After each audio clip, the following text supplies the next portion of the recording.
So all this leads into this idea about the factor theorem, which I hope will blow your mind as well. Basically, let's assume f of x is some polynomial.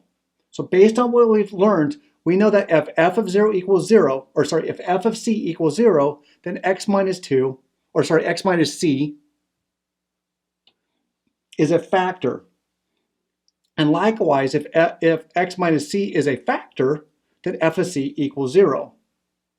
Okay, Willie, you're telling me that something cool is here, but I don't see it yet. It just looks like a bunch of pink words. So let's look at this expression, this equation, 2x cubed minus 3x squared minus 11x plus 6 equals 0. We want to solve that. Given this particular one, we're given one hint or clue. Someone told us that 3 is a 0 of this particular solution, which means 3 is a 0, obviously. So how do we solve that? Well, before we try to see if it could factor. And we would look for common terms. We might try some type of grouping. And if we couldn't find anything like that, we just kind of threw up our hands and gave up.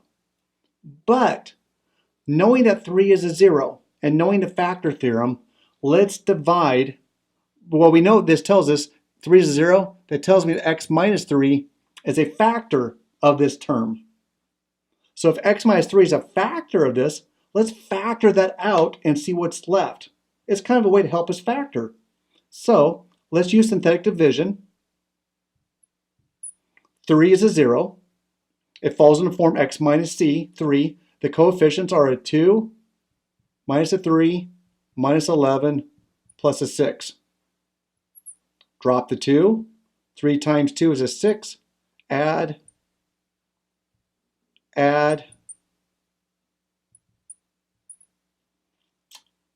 Boom. This right here tells me I have a remainder of 0. And when I have a remainder of 0, that tells me that I have a clean factor with no left over. So what are my factors? Well, let's look at it this way. If I were to divide this one,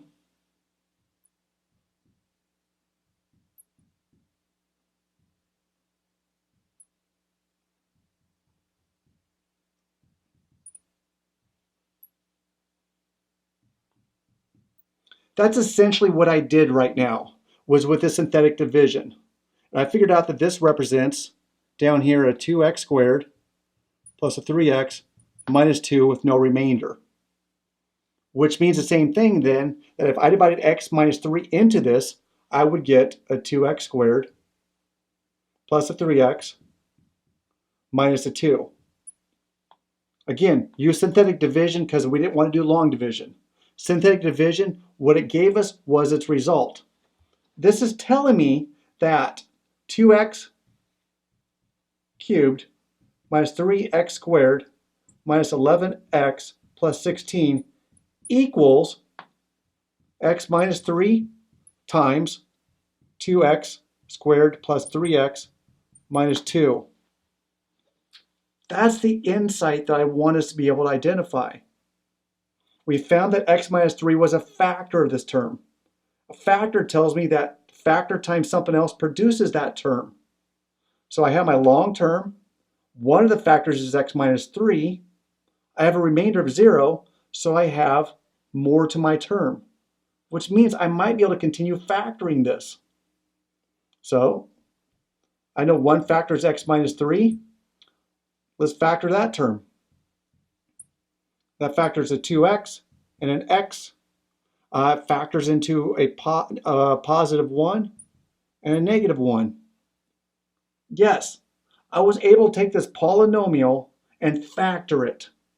With linear terms and quadratic terms, factoring wasn't that difficult.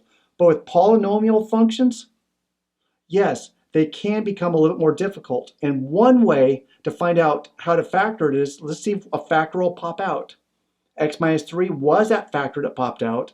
What was left was a quadratic that we know how to factor.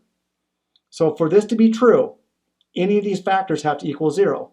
So x minus 3 has to equal 0, and that's true at x equals 3. Or 2x minus 1 equals 0, and that's true at 2x equals 1, x equals 1/2. And the last one is x plus a 1 equals 0. That's true at x equals negative 1. So what are the solutions of this original equation that we have? What are all the x's that make that true? 3, 1/2, and negative 1. We were able to identify and find all the roots. I might also say one thing. I'll save that for later. How did we do it? By understanding what the factor theorem tells us. Use our synthetic division to go ahead and divide our functions or our equations as a way to pull out a factor, which made the rest of the term easier to factor. I hope you appreciate it. With practice, I know you will. Hey, look at that. Made another mistake that I noticed, so let's clear that up. Some of you guys are bothering this. Apparently I can't factor that too well. When that factors down, 2x times an x is a 2x squared. The last term, negative 1 times a positive 1, doesn't make it negative 2. This really should be a 2 right there. So to solve that, this is an x plus a 2 equals 0, and that's really an x equals a negative 2. That's my real solutions. 3, 1/2, and negative 2. Sorry about the mistake, folks.